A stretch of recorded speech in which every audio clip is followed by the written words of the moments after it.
Hello everyone. आज आपका फिर स्वागत है एसएस एजुकेशन पाठशाला में। डियर फ्रेंड्स, आज की हमारा चर्चा का विषय है लोकसभा के सदस्यों की योग्यताएं। जैसा कि आपको पता होगा कि अभी कुछ समय बाद 19 अप्रैल से 18वीं लोकसभा के चुनाव होने वाले हैं। तो ये आपको बेसिक सा एक आइडिया होना चाहिए कि ये पता होना चाहिए कि जो भी सदस्य लोकसभा का चुनाव लड़ना चाहता है या आप में से कोई सदस्य हो कि भाई मुझे आने वाले समय में लोकसभा के चुनाव लड़ने हैं, या आप मतलब आपको अपनी बेसिक नॉलेज के लिए ये पता होना चाहिए कि जो कोई सदस्य लोकसभा का चुनाव लड़ना चाहता है उसके पास क्या योग्यता होनी चाहिए, किन योग्यताओं के आधार पर वो लोग सदस्य लोकसभा का चुनाव लड़ता है। उसके बाद हम चर्चा करेंगे कि जो कि लोकसभा के सदस्यों का चुनाव किस प्रणाली के तहत होता है। जैसे राष्ट्रपति प्रणाली चुनाव होते हैं उनके लिए एक अलग प्रणाली होती है, अलग व्यवस्था होती है। लेकिन जो कि लोकसभा के चुनाव होते हैं, लोकसभा के हो गए, राज्य विधानसभा के हो गए, यानी कि जो कि डायरेक्ट वोट होते हैं, यानी कि प्रत्यक्ष जनता वोट डालती है, उसके बारे में चर्चा करेंगे। तो सबसे पहले हम देखते हैं कि जो लोकसभा के सदस्य होते हैं, यानी कि जिस सदस्य को लोकसभा का चुनाव लड़ना है, जिस भी उम्मीदवार को, किसी भी व्यक्ति को, चाहे कोई निर्दलीय हो, चाहे किसी पार्टी से संबंधित रखता हो, अगर उसको चुनाव लड़ना है तो सबसे पहले जो 4 योग्यताएं हैं जो कि भारत की संसद ने बताई है, भारत के संविधान के अंदर इनका वर्णन किया हुआ है, इन योग्यताओं को वो पूरा करता हो। सबसे पहले क्या है कि वो जो भी व्यक्ति या उम्मीदवार चुनाव लड़ना चाहता है लोकसभा का, वो सबसे पहले भारत का नागरिक होना अति आवश्यक है।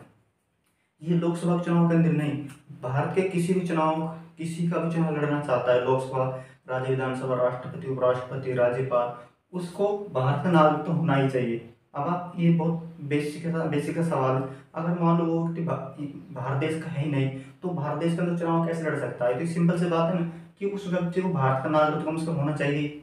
उसके बाद 25 वर्ष की आयु हो, यानी कि जो व्यक्ति 25 वर्ष की आयु पूर्ण करता हो वह व्यक्ति एलिजिबल हो जाता है या योग्य हो जाता है। उसके बाद मानसिक रूप से स्वस्थ हो, इसका तात्पर्य यहाँ पे ये हो जाता है कि वह व्यक्ति मानसिक रूप से स्वस्थ हो, यानी कि अच्छा हो, यानी कि वो पागल नहीं हो, यानी कि या तो कोई व्यक्ति जैसे मान लो कोई बीमारी की वजह से पागल हो गया हो या मानसिक रूप से बीमार हो, ठीक है, तो वह व्यक्ति लोकसभा का चुनाव नहीं लड़ सकता है। जो ये कंडीशन होती है, ये बाकी वोट होते हैं लोकसभा के, राज्यसभा वगैरह हो गई, विधानसभा, उनके ऊपर भी ये कंडीशन लागू होती है। उसके बाद नंबर 2 पे क्या है कि भारत सरकार या राज्य सरकार के अधीन लाभ के पद पर न हो। लाभ के पद से तात्पर्य यहाँ ये है कि वह व्यक्ति वो कोई सरकारी पद प्राप्त न करता हो। जैसे कि मान लो कोई सरकारी पद में, मान लो कोई आईएएस हो, आईपीएस हो, यानी कोई भी सरकारी पद पे न हो व्यक्ति, चाहे कोई छोटी बड़ी सरकारी नौकरी हो, उसको लाभ का पद माना जाएगा। लाभ पद कौन कौन से लाभ पद नहीं माने जाएंगे, मान लो वो राष्ट्रपति है, उपराष्ट्रपति है, राज्यपाल है, मंत्री है, किसी स्टेट में कोई भी क्या नाम भारत सरकार के अंदर हो या राज्य सरकार के अंदर हो, ये सब लाभ के पद नहीं माने जाएंगे। लाभ के पद वही पद माने जाएंगे यानी कि जो आप बेसिक तौर पर इसे समझ सकते हो कि जो जिनको सरकारी मान्यता प्राप्त है, जैसे आईएएस, आईपीएस, और जो भी सरकारी पद है, ए ग्रुप, बी ग्रुप की श्रेणी के पद है, ये सब लाभ के पद माने जाएंगे। ठीक है, तो मुझे लगता है कि आप इनको जो बहुत बेसिक सा आपको इंफॉर्मेशन देनी थी कि लोकसभा के सदस्य के लड़ने के लिए चुनाव की योग्यता क्या होनी चाहिए। ठीक है, अब उसके बाद योग्यता देखने के बाद हम चर्चा करते हैं कि जो लोकसभा के सदस्य होते हैं उनकी चुनाव की प्रणाली क्या है, उनको किस प्रकार से उनको चुना जाता है। तो उनको चुनने के लिए प्रणाली बोलते हैं हम first past the post system. First past the post system, यानी कि इसका हिंदी मतलब ये होता है कि सबसे अधिक मत प्राप्त करने वाला व्यक्ति ही चुनाव जीतता है, यानी कि जो व्यक्ति सबसे अधिक मत प्राप्त करता है वो व्यक्ति जीत जाएगा। और इसके अंदर क्या है कि इसके अंदर ये एक व्यवस्था ये है कि इसके अंदर लोकसभा के जो सदस्य होते हैं, जो लोकसभा के चुनाव लड़ते हैं, हम उनको खुद अपना डायरेक्ट वोट डालते हैं, यानी कि प्रत्यक्ष वोट डालते हैं, चुनते हैं। जैसे कि अभी 19 तारीख को 19 अप्रैल से चुनाव होंगे, तो जिस व्यक्ति की उम्र 18 वर्ष से अधिक है, जिसका वोट बना हुआ है, वो वोट डालेगा अपना लोकसभा अब जो उम्मीदवार उसको वोट देकर चुन सकता है, यानी कि हम उसको प्रत्यक्ष वोट डालते हैं। यानी कि जो लोकसभा के सदस्यों का चुनाव होता है वो प्रत्यक्ष होता है, डायरेक्ट मत वोट डाल के अपना उसको हम चुन सकते हैं। ठीक है, एक ही हो जाएगा।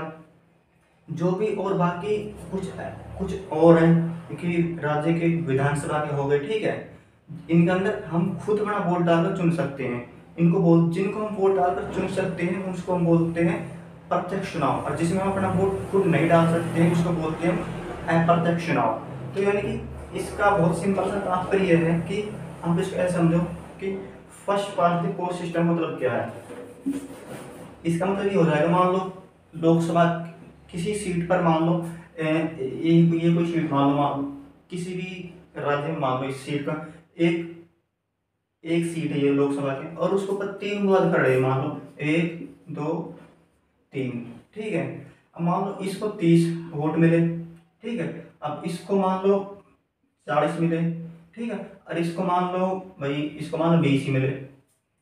तो आपके हिसाब से आप इसको बहुत सिंपल सी बात है, आप इसको आप बता सकते हो कि व्यक्ति कौन जीता है, यानी कि लगभग 2 बार व्यक्ति चुनाव जीत चुका है, ठीक है। और जो राष्ट्रपति चुनाव होते हैं या राज्यसभा सदस्य चुनाव होते हैं वो इस प्रकार नहीं होते, उनको एक निश्चित कोटा प्राप्त करना करना होता है। जैसे कि मान लो 50% वोट, उन 50% वोट लाने पड़ते हैं, 50 प्लस में 1, ठीक है।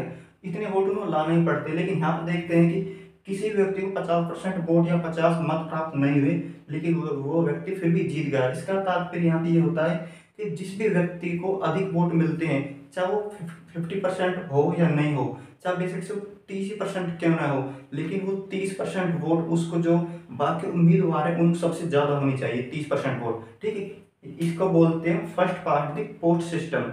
इसका फिर बता देता हूँ आपको इसका मतलब क्या होता है यहाँ पे, कि first past the post system अर्थ होता है हिंदी में कि जिस व्यक्ति को अधिक वोट मिले, यानी कि वो व्यक्ति विजयी घोषित कर दिया जाता है, जैसे कि मैंने आपको यहाँ पे चर्चा की है। तो यहाँ पे ये वीडियो समाप्त होती है। मेरे हिसाब से आपको ये समझ में आ गई होगी। लेकिन आप अगर आपको फिर भी कोई क्वेश्चन रहता है, आपको समझ में कोई प्रॉब्लम होती है, तो आप कमेंट करके पूछ सकते हैं। वीडियो देखने के लिए थैंक यू। अगर आपको वीडियो अच्छे लगे तो लाइक करें, शेयर करें, चैनल को सब्सक्राइब जरूर कर ले। वीडियो देखने के लिए थैंक यू। फिर मिलते हैं किसी नेक्स्ट वीडियो के साथ।